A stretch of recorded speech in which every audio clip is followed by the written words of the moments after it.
The Adani Hindenburg report, a controversy is refusing to die down, and now the centre has suggested an expert committee, which will be now initiated in just a while. And the information that's coming in is that the centre will be submitting names for expert panel that will be selected by the government, include domain experts from various areas.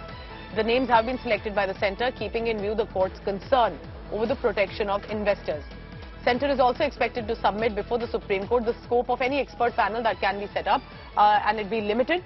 The panel works within defined parameters. The names will be submitted before the Supreme Court in a sealed cover. So there will be an expert committee. Remember, we're talking about 20,000 crore rupees that have to be returned, as the Adani Group has said, to the investors. Because these are uncertain times for those, and specifically from possibly the middle-class families who could have invested in the group. And while Adani Group has said, we will ensure that nobody suffers.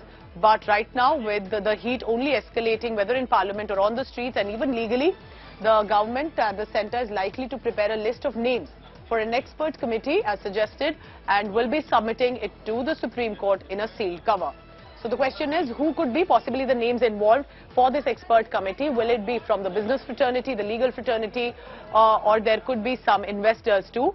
That remains to be seen, but there will be, primarily what we are being told, there will be defined parameters. Let's go across to Nalini Sharma for the latest. Nalini, what will be the role of this expert committee? Who is likely to be included in it?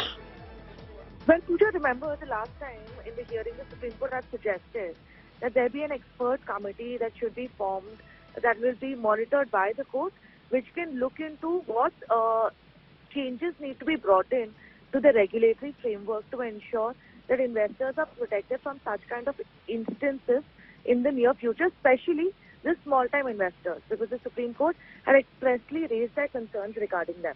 So what the centre has now done is that they've prepared a list of people who can be included as part of this committee. There's been no order that's come in from the Supreme Court regarding the formation of the committee so far, but the centre from its side is recommending the names of people who can be included. These names are all confidential. They're being submitted before the Supreme Court in a sealed cover, keeping in mind that the centre doesn't want to raise any apprehensions regarding the roles of SEBI. And they've said that the SEBI is already looking at this aspect. They're already inquiring into the matter, and the role of SEBI should not be undermined, which is why this entire process is being kept confidential. So we'll have to see what happens in the hearing today, whether the Supreme Court will go ahead and form a committee taking into account the names recommended by the centre. It's all up to hearing today before the Supreme Court, so big developments expected throughout. Now, so Nalini, also quickly, because it's ahead of the hearing in the Supreme Court as well, how is the matter panning out legally with the petitions that have reached the top court of this country over the Adani issue? Well, Pooja, the petitions honestly don't have a lot to do with the matter, because the Supreme Court had suggested that these PILs that have been filed are really poorly drafted. But the reason the Supreme Court's taken this into account is because the Supreme Court said that sometimes we need to rise above these things to keep in mind that the larger public interest is not hampered.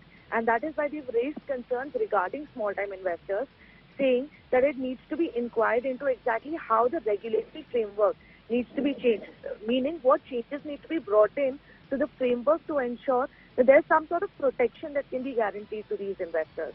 So it will be those aspects that the Supreme Court will be looking at.